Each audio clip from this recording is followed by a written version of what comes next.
નમસ્કાર નમસ્કાર નમસ્કાર નમસ્કાર વિદ્યાર્થી મિત્રો, કેમ છો બધા? મજામાં? મારું નામ છે કાર્તિક લાઠિયા અને આપ સૌનું અમારી YouTube ચેનલ સ્ટડી માસ્ટર પર હાર્દિક હાર્દિક હાર્દિક હાર્દિક હાર્દિક સ્વાગત છે. ધોરણ 12 ની ફાઇનલ એક્ઝામ હવે આવવાની છે, બોર્ડની એક્ઝામ આવે છે, માથે તાગડધીના થન કરે છે, બરોબર છે? તા થૈયા કરે છે. અને એવામાં જો તમને કોઈ એમ કે ભાઈ બ્લુ પ્રિન્ટ તમને કંઈક આ રીતની હોય, સેમ્પલ પેપર કંઈક આ રીતનું હોય, તો એની આપણે ચર્ચા કરવાની છે. ઓલરેડી આપણે એ સેમ્પલ પેપરની ચર્ચા આગળના લેક્ચર્સની અંદર કરી ગયા છે, છતાં આપણે બીજી વાર એકવાર ચર્ચા કરી લેવાની છે, જેથી તમે જો લેક્ચરને અટેન્ડ ન કરેલો તો એ લેક્ચર તમારા માટે મિસ ન થાય. એટલા માટે ફરી પાછો આજના લેક્ચર છે. અને સાથે સાથે એમાં એ પણ જોશું કે અહીંયા બોર્ડની બ્લુપ્રિન્ટ કેટલી છે, એટલે કોઈ પણ રીતે તમારા વિડીયોને સ્કીપ કરવાનો નથી. અને જો તમે વિડીયો સ્કીપ કર્યો તો બની શકે કે તમે બોર્ડની કોઈ ઇમ્પોર્ટન્ટ વસ્તુને તમે મિસ કરી જશો, બરોબર છે? અને એટલા માટે થઈને છેલ્લે સુધી વિડીયોને જોવાનો છે. બને તો 2x ઉપર જોવો હોય તો 2x ઉપર, 1.5x ઉપર હોય તો 1.5x ઉપર, પરંતુ વિડીયોને જોજો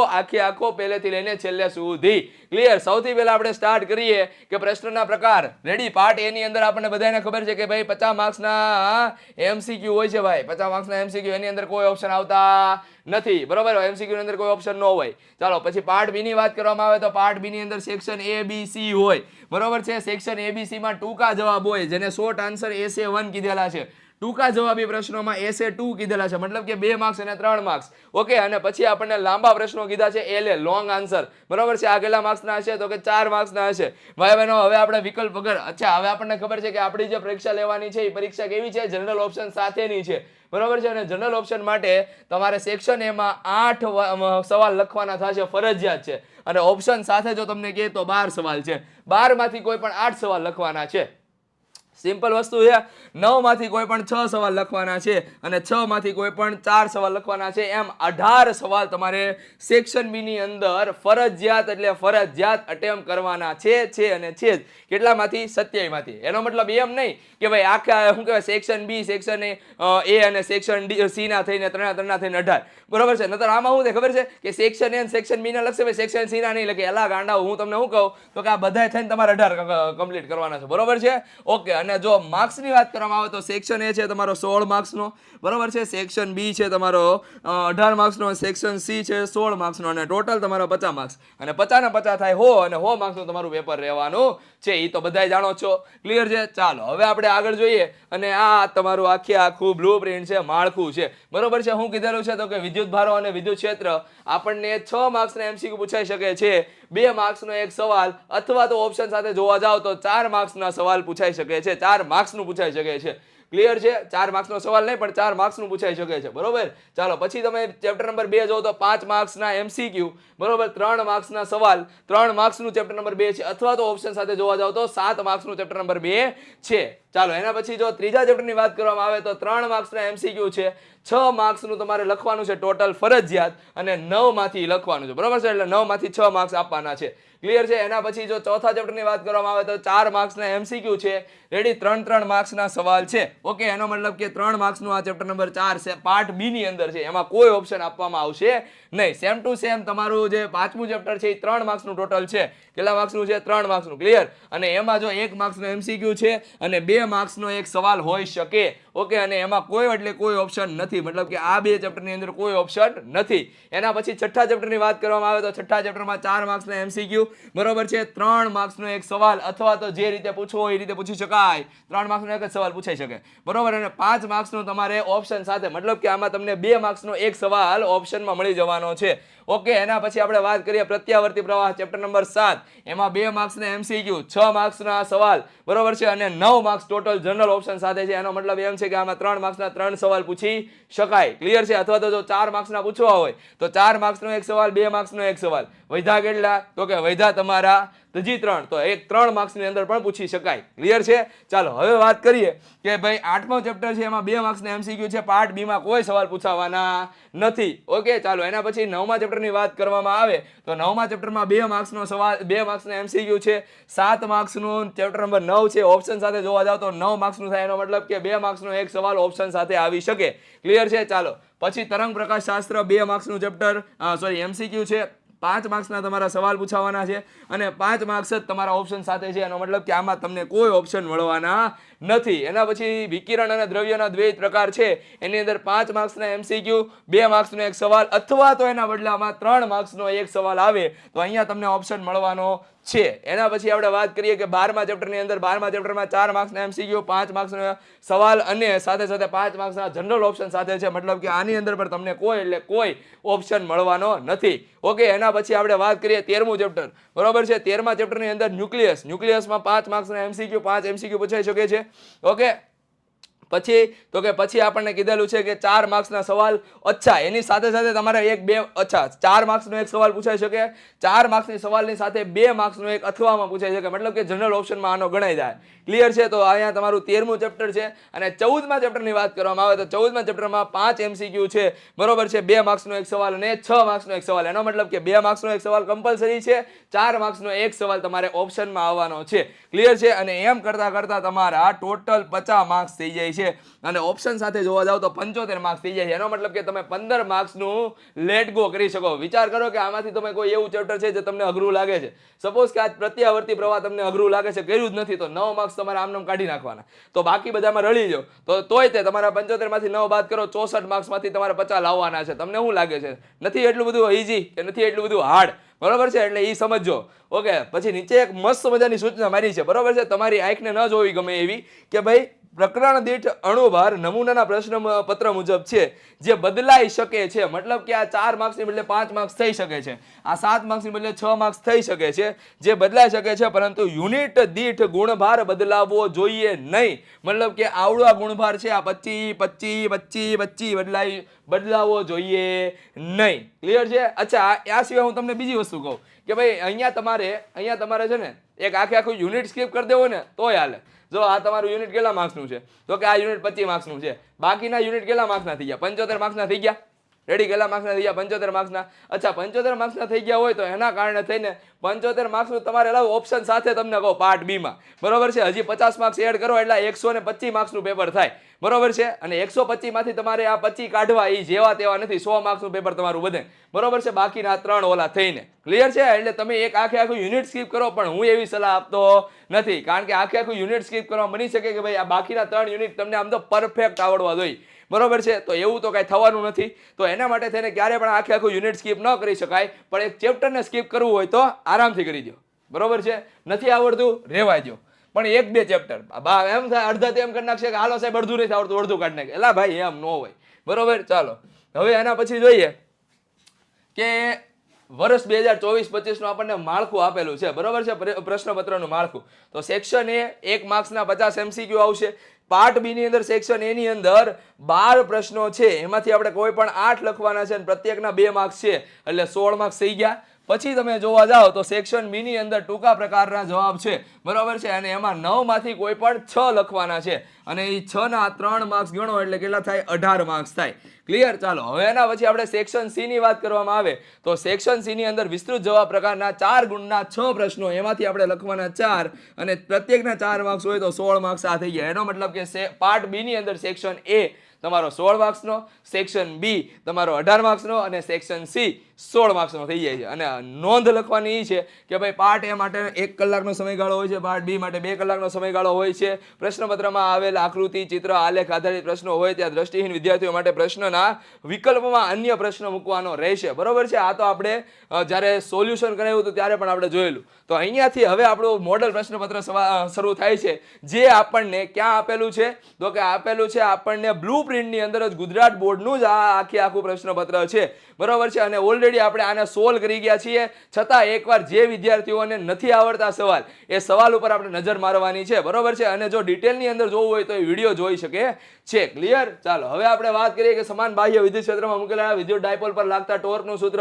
તો આપણને ખબર છે કે tau is equal two tau is equal two P cross E equation સાબિત કરવાનું છે. બરોબર છે. ગોસના નિયમના 4 મુદ્દા લખવાના છે કે આકાર ગમે એ રીતના હોઈ શકે છે. બરોબર છે. ગોસનો નિયમ શું કહે છે એ લખી નાખો. તો આ બધી વસ્તુ તમારે લખવાની છે.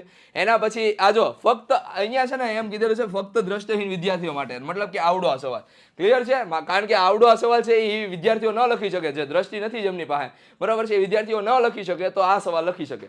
ક્લિયર છે. ચાલો હવે એના પછી વાત કરીએ કે 2.4 મીટરનો વ્યાસ ધરાવતો એક સમાન વિદ્યુત ભારિત ગોળા પર વિદ્યુત ભારની પૃષ્ઠ ઘનતા આપણને સિગ્મા આપેલી છે. તો વિદ્યુત ભાર શોધવો હોય તો sigma is equal to Q by A આ ઇક્વેશન મૂકી દો. બરોબર છે. અને પછી આપણે ફ્લક્સની વાત કરવી હોય તો flux phi is equal to Q by epsilon 0 આ વેલ્યુ મૂકી દો એટલે આપણને શું મળશે?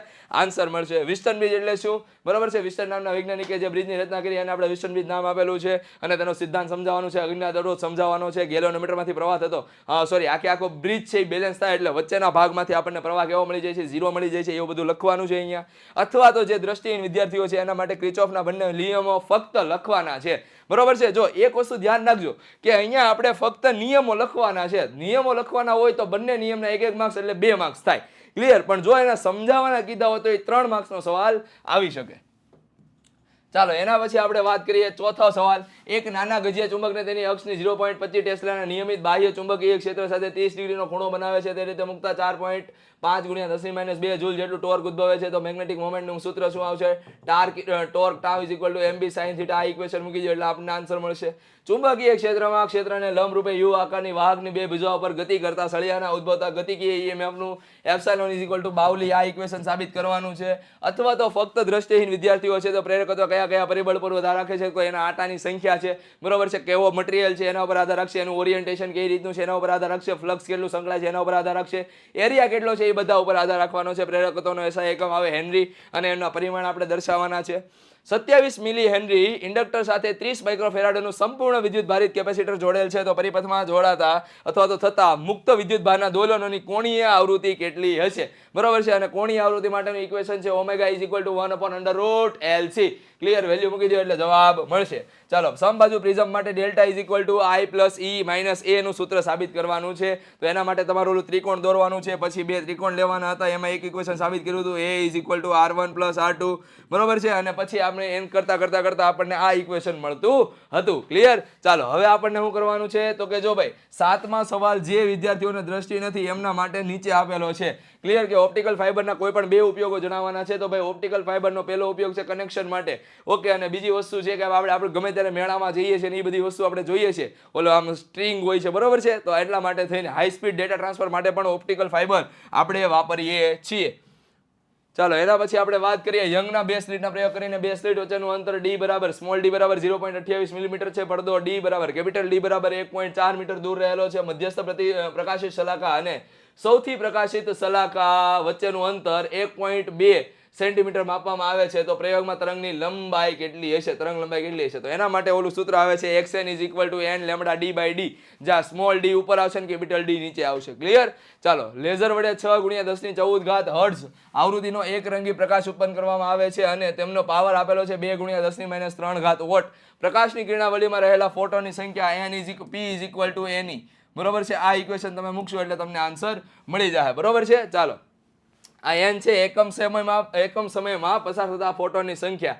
બરોબર છે. અને ફોટોન ઉત્સર્જાતા છે અહીંયા તમારે n ની વેલ્યુ મૂકી દો એટલે તમને આન્સર મળી જાય. ક્લિયર.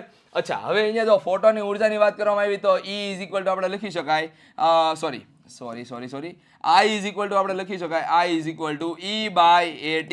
બરોબર છે. અને આમાં તમે E ને કરતા બનાવો એટલે બરાબરની ઓલી બાજુ લઈ જાઓ એટલે તમને શું મળશે? ટોટલ આન્સર મળશે. ચાલો એના પછી આપણને આપેલું છે તો કે બોહરના પરમાણુ મોડલની મર્યાદા જણાવો. જો ભાઈ મર્યાદા તો પહેલી નંબર એ જ છે કે ભાઈ બોહર છે માત્ર ને માત્ર હાઇડ્રોજન પરમાણુને સમજાવી શકે છે. બીજા કોઈ પરમાણુ માટે એટલું સુસંબદ્ધ રીતે સમજાવી શકતા નથી. સાથે સાથે બીજું એવું છે કે ભાઈ સ્પેક્ટ્રમની અંદર જે કાળા પટ્ટા જોવા મળે છે શા માટે જોવા મળે છે એ બોહરનો નિયમ સમજાવી શકતો નથી. ચાલો એના પછી આગળ જોઈએ સૂર્ય અને તારાઓમાં ઉર્જાના સ્ત્રોત તરીકે તાપ ન્યુક્લિયર પ્રલયની પ્રક્રિયા સમજાવો. મતલબ કે એમાં જે એક હિલિયમ છે એક હાઇડ્રોજન છે બીજો હાઇડ્રોજન છે બે કમ્બાઈન થઈને હિલિયમ બનાવે છે. હિલિયમના સમસ્થાનિકો બને છે અને એમ કરતા હિલિયમનું કાર્બન થાય છે. કાર્બનના અલગ અલગ વેરિયન્ટ બને છે. પરંતુ અહીંયા આપણી જે એનર્જી છે એ 10 કરતાં વધી જાય છે અથવા તો જે પરમાણુ ક્રમાંક છે એ 10 કરતાં વધી જાય તો એના માટે થઈને હિલિયમથી આગળ કાંઈ બની શકતું નથી. અને જે બનવાનું છે ગર્ભની અંદર છે એ માત્ર ને માત્ર કોણ છે? હિલિયમ છે. ઓકે. ચાલો એન પ્રકાર અને પી પ્રકારના અર્ધવાહકો વચ્ચેના તફાવતના 4 મુદ્દા જણાવો ભાઈ. એન પ્રકાર અને પી પ્રકારના અર્ધવાહકોમાં પી પ્રકારમાં શું કહેવાય ટ્રાયવેલન્ટ અશુદ્ધિ આપણે ઉમેરીએ છીએ, એન પ્રકારમાં પેન્ટાવેલન્ટ અશુદ્ધિ ઉમેરીએ છીએ. પી પ્રકારની અંદર ઉદાહરણ આપી દેવાના, એન પ્રકારના ઉદાહરણ આપી દેવાના. મેજોરિટી ચાર્જ તરીકે ઇલેક્ટ્રોન છે કોમાં તો કે એન પ્રકારનામાં, અને હોલ છે કેમાં તો કે પી પ્રકારનામાં. ક્લિયર? તો એવા 4 મુદ્દા આપણે લખી દેવાના છે. ઓકે, ચાલો હવે આગળ જોઈએ. એના પછી સેક્શન બી, બરોબર છે, વિભાગ બી. વિભાગ બી ની અંદર આપણને 13મો સવાલ એમ આપેલો છે, જો 13 થી 21 માં માંગ્યા પ્રમાણે ગમે તે 6 પ્રશ્નોના જવાબ આપવાના છે, બરોબર છે. તો અહીંયા આપણને એમ કીધેલું છે 12 સેન્ટીમીટર ત્રિજ્યાના એક ગોળાકાર સુવાહકની સપાટી પર 1.6 × 10⁻7 કુલમ વિદ્યુતભાર નિયમિત રીતે વિતરિત થયેલો છે. તો ગોળાની અંદર, ગોળાની તરત બહાર અને ગોળાના કેન્દ્રના 18 સેન્ટીમીટર અંતરે બિંદુવત વિદ્યુત ક્ષેત્ર કેટલું હશે, બરોબર છે. તો ગોળાની અંદર તો જવાબ આવશે 0. એના ઉપરનું વિદ્યુત ક્ષેત્ર આવશે E = kq/r, બરોબર, સોરી r², અને n થી 12 આવે તો અહીંયા તમારે શું મૂકવું પડશે? r ની જગ્યાએ 18 મૂકવું પડશે. ઓકે છે, ચાલો પહેલા આપણે r બરાબર કેટલા લખવાના છે? 12, અને આના માટે r બરાબર કેટલા લખવાના છે? 18. ક્લિયર? ચાલો હવે બે અસમાન મૂલ્યના કોષોના સમાંતર જોડાણ માટે સમતુલ્ય EMF નું સૂત્ર એપ્સિલોન ઇક્વિવેલન્ટ ના છેદમાં r ઇક્વિવેલન્ટ = આપણે સૂત્ર સાબિત કર્યું હતું એપ્સિલોન 1 ના છેદમાં r1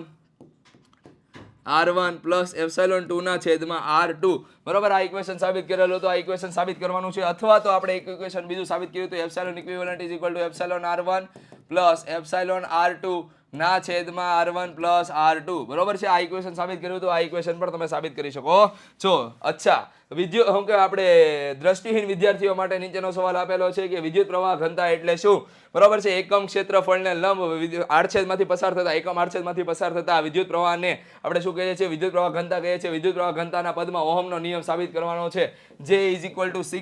આ ઇક્વેશન તમારે સાબિત કરવાનું છે. બાયો સાવર્ટના નિયમની મદદથી વિદ્યુત પ્રવાહ આધારિત વર્તુળાકાર પ્રવાહમાળાની અક્ષ પર ચુંબકીય ક્ષેત્રનું મૂલ્ય સાબિત કરવાનું છે. તો ભાઈ જો આ ઇક્વેશન છે તમારું, બરોબર છે. અહીંયા તમારું ચુંબકીય ક્ષેત્ર હોય તો એના માટે ઇક્વેશન આવે B = μ0 Ia² ના છેદમાં 2r² plus x², sorry a² plus x² raise to 3/2. આ ઇક્વેશન તમારે સાબિત કરવાનું છે. અથવા તો તમને જો દ્રષ્ટિહીન વિદ્યાર્થી હો તો તમારા માટે આ ઇક્વેશન છે ચુંબકીય ક્ષેત્ર માટેના બાયો સાવર્ટનો નિયમ લખી વિદ્યુત ક્ષેત્ર માટેના કુલમના નિયમ સાથે કોઈ પણ 3 સામ્યતા અને કોઈ પણ 3 વિષમતા. તો પહેલી સામ્યતા તો આપણે એમ કહી શકાય કે ભાઈ બંને અંતરના વર્ગના વ્યસ્ત પ્રમાણનો નિયમ છે, બરોબર છે. પછી આપણે સામ્યતા એમ લખી શકાય કે ભાઈ આપણી જે વિદ્યુત ક્ષેત્ર છે, બરોબર છે, વિસમાંકતા દર્શાવી હોય અથવા તો વિષમતા દર્શાવી હોય તો વિદ્યુત ક્ષેત્ર છે એ સ્થિર વિદ્યુત ઉદ્ગમના કારણે છે, જ્યારે ચુંબકીય ક્ષેત્ર છે એ ગતિમાન વિદ્યુતભારના કારણે છે, બરોબર છે. તો આ રીતે તમે 3 વિષમાંકતા અને 3 સમાંકતાઓ દર્શાવી શકશો. ચાલો એના પછી આગળ જોઈએ.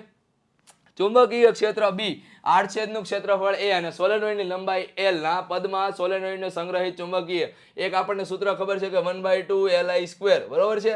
આ તમારે અહીંયા તમારે l ની વેલ્યુ મૂકવાની થાય અને પછી તમને શું મળશે તો કે ઇક્વેશન મળશે. અચ્છા, અહીંયા તમારે b = μ0 ni, બરોબર છે. આ ઇક્વેશનમાં તમારે i ને કરતા બનાવવાના અને આની અંદર મૂકી દેવાના એટલે તમને આન્સર મળી જાય. પછી આ ચુંબકીય કેપેસિટર ઉર્જાને કેપેસિટરમાં સંગ્રહિત સ્થિત ઉર્જાની સરખામણીમાં કેવી રીતે સરખાવી શકાય?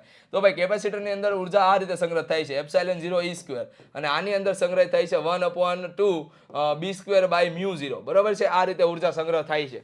ક્લિયર? ચાલો હવે આગળ જોઈએ કે ભાઈ આકૃતિમાં દર્શાવ્યા પ્રમાણે ચલિત આવૃત્તિ વાળો 230 વોલ્ટ એસી સ્ત્રોત LCR પરિપથ સાથે જોડેલો છે. L = 5 હેનરી, C = 80 માઇક્રોફેરાડ અને R = 40 ઓહમ આપેલા છે. તો પરિપથને અનુનાદ સ્થિતિમાં લાવવા માટે સ્ત્રોતની આવૃત્તિ F = 1/2π_LC. આ ઇક્વેશનની અંદર વેલ્યુ મૂકો એટલે તમને આન્સર મળશે. અનુનાદ આવૃત્તિ પરિપથને ઇમ્પિડન્સ અને પ્રવાહનો કંપ વિસ્તાર ગોતો. ભાઈ ઇમ્પિડન્સ Z = R થઈ જાય, અનુનાદ સમયે કીધેલો છે. અને કંપ વિસ્તારની વાત કરવામાં આવે તો તમને મેક્સિમમ કરંટ મળશે એટલે કે Im ગોતી લેવાનો, બરોબર છે. ચાલો, પરિપથમાં ત્રણેય ઘટકોના બે છેડા વચ્ચેનો RMS વેલ્યુ, મતલબ કે અહીંયા RMS વેલ્યુ, અહીંયા RMS વેલ્યુ અને અહીંયા RMS વેલ્યુ તમારે ગોતવાની છે. એના માટે તમે શું કરશો તો કે એના માટે VRMS × XL, XC અને R કરશો. ઓકે, એટલે તમને ત્રણેય છેડા આગળનો વોલ્ટેજ મળી જશે. ક્લિયર? ચાલો એના પછી હું કીધેલું છે વાસ્તવિક ટ્રાન્સફોર્મરમાં કયા કયા કારણોસર અલ્પ માત્રામાં ઉર્જાનો વ્યય થાય છે, બરોબર છે, અને ઉર્જાનો વ્યય ઘટાડવા માટેના ઉપાયો પણ ગણો. ગમે એ 3, બરોબર. તો એક તો લીકેજ છે, હિસ્ટ્રીસિસ લૂપ છે, કોઈ પણ ગર્ભની અંદર રહેલા જે શું કહેવાય લોખંડનો નરમ ટુકડો છે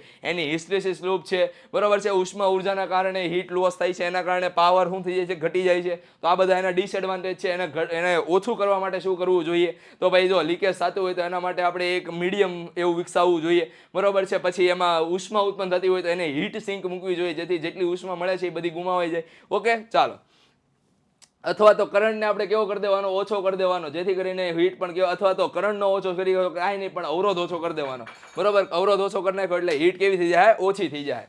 ચાલો, એના પછી આપણે વાત કરીએ કે કાચના લેન્સ માટે f બરાબર 0.5 મીટર હોય તો લેન્સનો પાવર કેટલો છે? પાવર માટે p = 1/f. એની વેલ્યુ મૂકી દીધો એટલે તમને પાવર p મળશે ડાયોપ્ટરમાં, બરાબર છે. એટલે કે 2 ડાયોપ્ટર મળશે. દ્વિબહિર્ગોળ લેન્સની બંને બાજુઓની વક્રતા ત્રિજ્યા અનુક્રમે 10 સેન્ટીમીટર અને 15 સેન્ટીમીટર છે. કેન્દ્ર લંબાઈ 12 સેન્ટીમીટર છે. તો લેન્સના દ્રવ્યનો વક્રીભવનાંક કેટલો હશે? તો એના માટે ઇક્વેશન બહુ મસ્ત મજાનું છે. 1/f = n-1. અહીંયા આવશે 1/r1 - 1/r2. એક r1 ને પોઝિટિવ લેવાના, r2 ને નેગેટિવ લેવાના. કેમ? કારણ કે એક r1 બરાબર લેન્સની આ બાજુ છે, એક r2 લેન્સની ઓલી બાજુ છે, બરોબર છે. તો આ બાજુ r1 ને પોઝિટિવ લ્યો તો આ બાજુ r2 કેવા થઈ જાય? નેગેટિવ થઈ જવાના છે. ક્લિયર છે? ચાલો, પછી આપણને શું કીધું છે? એક બહિર્ગોળ લેન્સને હવામાં કેન્દ્રમાં રાખીને 20 સેન્ટીમીટર છે તો પાણીમાં તેની કેન્દ્ર લંબાઈ કેટલી હશે? બરોબર છે. ચાલો, તો અહીંયા આપણે આનું આ જ ઇક્વેશનની અંદર આપણે વાત કરવાની છે. અને પછી આપણે શું કરવાનું છે? તો કે પાણી શું કહેવાય, હવા પાણીનો વક્રીભવનાંક 1.33 છે અને હવા કાચનો વક્રીભવનાંક 1.5 છે. ક્લિયર? તો અહીંયા આપણે સાપેક્ષ વક્રીભવનાંક લેવો પડશે. ક્લિયર? ચાલો, હાઇગન્સના સિદ્ધાંતની મદદથી પાતળા માધ્યમમાંથી ઘટ માધ્યમમાં આપા થતા સમતલ તરંગનું વક્રીભવન સમજાવો. હવે એના માટે થઈને તમારે ગમે એ રીતે સ્નેલનો નિયમ સાબિત કરવાનો છે. અને સ્નેલનો નિયમ આપણને કહે છે n1 sin i = n2 sin r. બરોબર છે. આ ઇક્વેશન તમે સાબિત કરી દીધું એટલે તમારે રાજા, બરોબર. એના પછી આપણને એમ કીધેલું છે કે ભાઈ શું કહેવાય, દ્રષ્ટિહીન વિદ્યાર્થીઓ માટે 589 મિલીમીટર, આઈ થિંક નેનોમીટર આવવો જોઈએ, પણ હવે મિલીમીટર છે તો થોડીક ભૂલ લાગે છે મને, પણ નેનોમીટરની આવવો જોઈએ. 589 નેનોમીટર તરંગ લંબાઈ ધરાવતો એક રંગી પ્રકાશ હવામાંથી પાણીની સપાટી ઉપર આપાત કરવામાં આવે છે તો પરાવર્તિત અને વક્રીભૂત પ્રકાશની તરંગ લંબાઈ, આવૃત્તિ અને ઝડપ કેટલી છે? પહેલી વસ્તુ તો આવૃત્તિ બદલાવાની નથી, બરોબર છે. તરંગ લંબાઈ બદલાઈ જશે, ઝડપ બદલાઈ જાય. તો પાણીનો વક્રીભવનાંક 1.33 છે. તો એના માટેનું ઇક્વેશન શું આવે? તો કે ભાઈ જો આપાત કરવામાં આવે તો પરાવર્તિત, જો પરાવર્તિત થાય ને તો એની આવૃત્તિ હોય, તરંગ લંબાઈ હોય કે ઝડપ હોય, બધું એક સરખું જ રહેવાનું છે. પણ જો વક્રીભવન થશે તો એના માટે થઈને ઇક્વેશન આવે છે n21 = n2 ના છેદમાં n1 = v1 ના છેદમાં v2 = λ1 ના છેદમાં λ2, બરોબર છે. આ ઇક્વેશનમાં તમે વેલ્યુ મૂકશો એટલે તમને શું મળશે? તો કે વેલ્યુ મળી જાય v1 v2 ની, λ1 λ2 ની. અચ્છા, પ્રકાશની ઝડપ આપણને c બરાબર શું આવશે? તો કે v1 બરાબર તો આપણે c લેવા પડશે અને v2 બરાબર આપણે કેવા લેવા પડશે? માત્ર ને માત્ર v. ઓકે, ચાલો. હવે એના પછી આપણે જોઈએ કે ફોટો ઇલેક્ટ્રિક અસરના પ્રયોગમાં વિદ્યુત સ્થિતિમાનની ફોટો ઇલેક્ટ્રિક પ્રવાહ પર અસર સમજાવો. રેડી? આપણને એમ કીધેલું છે કે ભાઈ વિદ્યુત સ્થિતિમાનની ફોટો ઇલેક્ટ્રિક પ્રવાહ પર અસર સમજાવવાની છે, બરોબર છે. તો જેમ જેમ જેમ જેમ જેમ વિદ્યુત સ્થિતિમાન તમે વધારો છો એમ એનું સ્ટોપિંગ પોટેન્શિયલ એક જ પોઈન્ટ આગળ આવશે, ભલે ગમે એટલી તીવ્રતા વાળો આવે. એનો મતલબ એમ છે કે ફોટો ઇલેક્ટ્રિક પ્રવાહ છે એ તીવ્રતાથી કેવો છે? તો કે સોરી, ફોટો ઇલેક્ટ્રિક પ્રવાહ નહીં પણ સ્ટોપિંગ પોટેન્શિયલ છે એ તીવ્રતાથી કેવો છે? તો કે સ્વતંત્ર છે. ક્લિયર છે? તો આના માટે આવડું છે. જે વિદ્યાર્થીઓ અંધ છે એમના માટે તો કે ફોટો ઇલેક્ટ્રિક અસરના પ્રયોગની ગમે તે 3 પ્રાયોગિક લાક્ષણિકતાઓ અને અવલોકનોનો સારાંશ આપો. જો ભાઈ એના માટે તો એકદમ સિમ્પલ વસ્તુ છે કે ભાઈ આપણું પોટેન્શિયલ છે એ શું કહેવાય, તીવ્રતાથી સ્વતંત્ર છે. ફોટો ઇલેક્ટ્રિક પ્રવાહ છે એ આવૃત્તિથી સ્વતંત્ર છે. એવી બધી વસ્તુ આપણે કીધેલી હતી. ક્લિયર છે? ચાલો, હવે આપણે શું કીધું છે? ગાઈગર માસ્ટરના પ્રયોગમાં 7.7 મેગા ઇલેક્ટ્રોન વોલ્ટ આલ્ફા કણ ક્ષણિક સ્થિર બનીને કઈ દિશા ઉલટાવે છે તો અગાઉ ન્યુક્લિયસમાં નજીકતમ બિંદુ માટે આપણે p, ઓકે, ક્લોઝેસ્ટ અપ્રોચ આપણે લખેલી છે. જો અહીંયા રહ્યું, ડિસ્ટન્સ ઓફ ક્લોઝેસ્ટ અપ્રોચ આપણે ગોતવાની છે. તો આ અપાકર્ષણ બળ અને એની ગતિ ઉર્જા જ્યારે સોરી અપાકર્ષણ ઉર્જા અને ગતિ ઉર્જા જ્યારે બંને સેમ થઈ જાય ત્યારે શું થઈ જાય? તો કે પાછું ફરવાનું શરૂ કરી દે. એ બંનેને કમ્પેર કરવાની છે એટલે આપણને જવાબ મળશે. હવે આપણે સેક્શન સી ઉપર ધાડો પાડવાનો છે, હલ્લા બોલ મચાઈ દેવાનો છે, બરોબર છે. સેક્શન સી ની અંદર આપણે 4 માર્ક્સના સવાલ છે, 22 થી 24 લખવાના છે. કોઈ પણ 4 પ્રશ્ન લખવાના છે.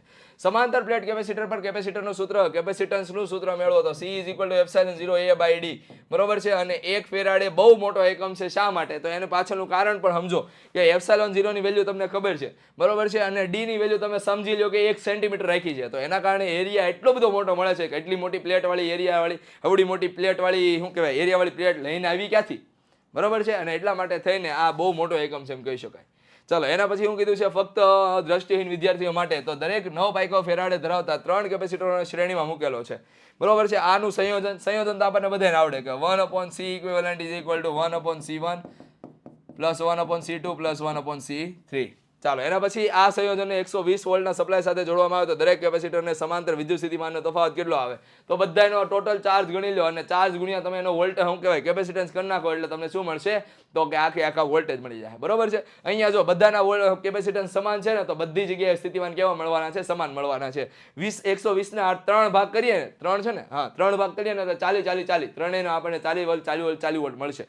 ક્લિયર? ચાલો એના પછી બીજો સવાલ.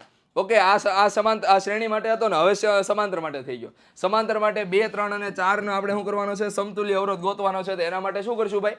તો કે એના માટે સિમ્પલ વસ્તુ છે કે આ બધાનો સરવાળો કરી નાખો, કારણ કે આપણને સૂત્ર ખબર છે કે C ઇક્વિવેલન્ટ બરાબર C1 + C2 + C3 બરોબર. તો 2, 3, 5 અને 4 9 થઈ ગયા. ચાલો આ સંયોજનને 100 વોલ્ટ સપ્લાય સાથે જોડવામાં આવે તો દરેક કેપેસિટન્સ પરનો સમાંતર વિદ્યુત ભાર કેટલો હશે? તો વોલ્ટેજ કેવો રહેશે? તો કે સમાન રહેવાનો છે. તો Q = CV.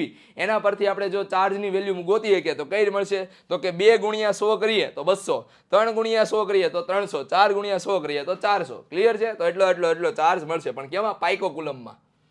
ચાલો હવે આગળ જોઈએ. એના પછી આપણને એમ કીધું છે કે વિસ્ટન બ્રિજની 4 ભુજાઓ નીચે દર્શાવ્યા મુજબ અવરોધો છે. AB = 100 ohm, BC = 10 ohm, CD = 5 ohm અને DA = 60 ઓહમ. 15 ઓહમ અવરોધ ધરાવતું ગેલ્વેનોમીટર B અને D વચ્ચે જોડેલું છે. જ્યારે AC ને સમાંતર સ્થિતિમાનનો તફાવત 10 વોલ્ટ જેટલો જાળવી રાખવામાં આવે ત્યારે ગેલ્વેનોમીટરમાંથી વહેતો પ્રવાહ ગણવાનો છે. બરોબર છે. તો એનો મતલબ એમ છે કે ભાઈ અહીંયાથી કેટલો પ્રવાહ વહે છે? તો અહીંયા તમારે કિર્ચોફની 3 લૂપ લેવી પડશે, કારણ કે 3 અચળાંક છે મારી પાસે. બરોબર છે. તો 3 લૂપ લ્યો અને તમને જવાબ મળી જશે. અને જો તમને એમ કે ભાઈ શું કહેવાય અંધ વ્યક્તિ છે બરોબર, અથવા તો દ્રષ્ટિહીન વિદ્યાર્થી છે, તો એના માટે મસ્ત મજાનો MCQ સવાલ આપેલો છે કે 15 એમ્પિયર વિદ્યુત પ્રવાહનું વાહન કરતા અને 1 × 10⁻7 મીટર સ્ક્વેર જેટલું આડછેદનું ક્ષેત્રફળ ધરાવતા એક તારમાંથી વાહન પામતા ઇલેક્ટ્રોન માટે સરેરાશ ડ્રિફ્ટ વેગ કેટલો હશે? તો J = NeVD પણ તમને સ્મોલ n આપેલો નથી. ક્યાંથી મળશે? તો કે સ્મોલ n છે એકમ કદ દીઠ રહેલા ઇલેક્ટ્રોનની સંખ્યા. બરોબર છે. તે ક્યાંથી મળશે? જો એવું ધારો કે દરેક કોપરનો પરમાણુ લગભગ 1 વાહક ઇલેક્ટ્રોન આપે છે અને કોપરની ઘનતા 9 × 10³ કિલોગ્રામ પર મીટર ક્યુબ છે અને પરમાણુનો દળાંક કેટલો છે? 63.5 U. 63.5 U એટલે કે 1 મોલ થાય અને 1 મોલ એ 6.022 × 1023 પરમાણુ હોય કોપરના. બરોબર છે. તો એનો મતલબ કે 6.022 × 1023 મુક્ત ઇલેક્ટ્રોન હશે. ચાલો હવે આપણને બીજી વસ્તુ એ પણ આપી છે કે ભાઈ 1 મીટર ક્યુબે આપણને ઘનતા 9 × 10³ કિલોગ્રામમાં આપેલી છે. તો આપણે એ પણ કરી શકીએ કે ભાઈ એટલા કિલોગ્રામે કેટલા પરમાણુ હશે. ક્લિયર? અને એના કારણે થઈને આપણને આન્સર મળી જવાનો છે. ચાલો હવે ઉપરોક્ત મળેલ ડ્રિફ્ટ વેગને સામાન્ય તાપમાને કોપર પરમાણુની ઉષ્મીય ઝડપ સાથે કમ્પેર કરવાની છે. બરોબર છે. અને પછી આપણને સુવાહકમાં આ ડ્રિફ્ટ ગતિ માટે જવાબદાર છે તે વિદ્યુત ક્ષેત્રની પ્રસરણની ઝડપ સાથે સરખામણી કરો. તો એનો મતલબ એમ છે કે આપણે અહીંયા જે વેલ્યુ મૂકવાની થશે E = 3/2 kBt = 1/2 mv². રેડી? તો એના પરથી તમને શું મળશે? વેલોસિટી મળશે. વેલોસિટી અને આ વેલોસિટી બંનેને કમ્પેર કરવાની છે અને એના કારણે શું ડિફરન્સ આવે છે એ આપણે જોવાનું છે, સ્ટડી કરવાનો છે. અને અહીંયા આપણો 24મો સવાલ એમ કહે છે કે LCR શ્રેણી એસી પરિપથ માટે સરેરાશ પાવરનું સૂત્ર મેળવો. મેં કીધું હતું કે આ મોસ્ટ આઈએમપી સવાલ છે. અત્યારે પણ કહું છું કે આ સવાલ મોસ્ટ આઈએમપી છે, આને તમારે મિસ કરવાનો નથી. જુદા જુદા કિસ્સા પણ ચર્ચવાના છે. બરોબર છે. મતલબ કે φ છે, φની વેલ્યુ 0 છે, ઓકે 90 છે, 180 છે, બધા આપણે વાત કરવાની છે. સામાન્ય નજીક બિંદુ ધરાવતો એક વ્યક્તિ 8 મિલીમીટર કેન્દ્ર લંબાઈવાળા ઓબ્જેક્ટિવ અને 2.5 સેન્ટીમીટર કેન્દ્ર લંબાઈના આઈપીસ સાથે સંયુક્ત માઇક્રોસ્કોપ વડે ઓબ્જેક્ટિવથી 9 મિલીમીટર દૂર અંતરે રાખેલી વસ્તુને સ્પષ્ટ પ્રતિબિંબ મેળવે છે. તો બંને લેન્સ વચ્ચેનું અંતર શોધો અને માઇક્રોસ્કોપની મોટિવ શક્તિ પણ મેળવો. ઓકે, પહેલી વસ્તુ તમને અંતર શોધવાનું કીધું છે, તો તમને કઈ રીતે મળશે? તો જો પહેલાની વસ્તુ છે બરોબર છે, અહીંયા વસ્તુ મૂકી છે, અહીંયા લેન્સ છે અને અહીંયા બીજો લેન્સ છે. આ વસ્તુ છે એનું પ્રતિબિંબ અહીંયા મળશે. આ પ્રતિબિંબ બીજા માટે શું થઈ જાય? વસ્તુ બની જાય. હવે એનું પ્રતિબિંબ તમને ક્યાં મળવાનું છે? બીજે મળવાનું છે. તો એનો મતલબ એમ છે કે બંનેની ફોકલ લેન્થ ઉપર જ આપણને જો પ્રતિબિંબ મળતા હોય અથવા તો વસ્તુ મૂકેલી હોય તો આપણને વસ્તુ કેવી દેખાય, આનું પ્રતિબિંબ કેવું દેખાય? એકદમ સ્પષ્ટ જોવા મળશે. તો એનો મતલબ એમ છે કે તમે બંનેની ફોકલ લેન્થ છે બરોબર છે, ફોકલ લેન્થનો સરવાળો કરી નાખો અને પછી તમે એનું શું કરશો? માઇક્રોસ્કોપની મદદથી સૂત્રની મદદથી એની મોટો શક્તિ ગોતી લેવો. કઈ સૂત્ર છે? તો કે M = D/FO/L × FE, L/FE. Clear? આ ઇક્વેશન મૂકી દેવો. M = D/FO L/FE. આ ઇક્વેશન મૂકશો એટલે તમને જવાબ મળી જશે. ચાલો, ડ્યુટેરિયમમાં 2 કિલોગ્રામ દળ અને 2 કિલોગ્રામના વિખંડનથી 100 વોટનો વિદ્યુત લેમ્પ કેટલો સમય સુધી પ્રકાશિત રાખી શકાય અને વિખંડનની પ્રક્રિયા નીચે મુજબ છે એમ ધારો. તો જો ભાઈ અહીંયા આ વિખંડનની પ્રક્રિયા છે અને એટલી પ્રક્રિયામાં એનર્જી લોસ થાય છે, બરોબર છે. તો આ લોસ થયેલી એનર્જી છે એ એને આપણે ગણવાની છે. સાથે સાથે હજી પણ આ જે ન્યુક્લિયસને પાસે લાવવામાં કંઈક એનર્જી રિલીઝ થઈ હશે, બરોબર છે. આ જે બે પદાર્થ પાસે આવ્યા, 2 હાઇડ્રોજન અથવા ડ્યુટેરિયમ પાસે આવ્યા, તો એના કારણે થઈને જે હિલિયમનો હલકો સમસ્થાનિક બન્યો અને એના કારણે એનર્જી રિલીઝ થઈ હશે, એ પણ તમારે દળ ક્ષતિમાં ગોતી લેવાની અને પછી તમને વેલ્યુ આપેલી છે એની અંદર મૂકી દેવાની એટલે તમને જવાબ મળશે. ક્લિયર? ચાલો, અને અર્ધ તરંગ રેક્ટિફાયર, આ પણ જ્યારે ચેપ્ટર ચાલ્યું છે, બરોબર છે, ત્યારે હું કહીશ કે અર્ધ તરંગ રેક્ટિફાયર અથવા તો આ કીધેલું હતું કે અર્ધ તરંગ અને પૂર્ણ તરંગ રેક્ટિફાયર માંથી કોઈ એક સવાલ મોસ્ટ આઈએમપી સવાલ છે. અને જો દ્રષ્ટિહીન વિદ્યાર્થી હોય તો એના માટે ધારો કે શુદ્ધ એસઆઈ સ્ફટિકમાં 5 × 10³ પરમાણુ પર મીટર ક્યુબ છે, તેને 1 ppm ઘનતા સાથે AS વડે બરોબર ડોપ કરવામાં આવે છે, તો ઇલેક્ટ્રોન અને હોલની સંખ્યા ગણવાની છે. ni બરાબર 1.5 × 10⁻16 થાય છે. ક્લિયર? ઓકે. અને n પ્રકારના અર્ધવાહક ઉપર ટૂંક નોંધ લખવાની છે. તો n પ્રકારના અર્ધવાહક ઉપર ટૂંક નોંધ તો તમને ખબર જ છે કે ડોપિંગ શેનું કરવું પડે છે, માઇનોરિટી ચાર્જ કોણ છે, મેજોરિટી ચાર્જ છે, ઇલેક્ટ્રોનની સંખ્યા કેમ વધે છે, હોલની સંખ્યા કેમ ઘટે છે, હોલ ઇલેક્ટ્રોન કોમ્બિનેશન કેમ થાય છે, બરોબર છે. ડોપર આપણે શું કહેવાય, ડોનર બેન્ડ કોને કહેવાય, વેલેન્સ બેન્ડમાંથી ડોનર બેન્ડમાં કઈ રીતે જાય છે, ડોનર બેન્ડમાંથી કન્ડક્શન બેન્ડમાં કઈ રીતે જાય છે, આ બધી વસ્તુની આપણે ચર્ચા કરવાની છે. તો આઈ હોપ કે તમને આજના આ પેપરની અંદર કાંઈક ટપો પડ્યો હશે અને તમને અંદાજો આવ્યો છે કે બોર્ડનું પેપર કઈ ટાઈપનું હોય છે, બરોબર. આ સેમ્પલ પેપર હતું, ઓકે. બોર્ડનું પેપર કંઈક આ ટાઈપનું જ હશે, બરોબર છે. એમાં કંઈ ઝાઝો ફરક નહીં હોય. હું તમને એમ કહું છું ઝાઝો ફરક નહીં હોય, પણ ફરક હોઈ પણ શકે. ક્લિયર છે? એટલે આપણે પૂરેપૂરી જાનથી મહેનત કરીને શું કરવાનું છે, બોર્ડની અંદર સારા માર્ક્સ લઈને આવવાના છે. રેડી? તમારું નામ રોશન કરવાનું છે, તમારા માતા પિતાનું નામ રોશન કરવાનું છે, તમારા શિક્ષકોનું નામ રોશન કરવાનું છે. મહેનત કરતા રહો, વાંચતા રહો. બાય.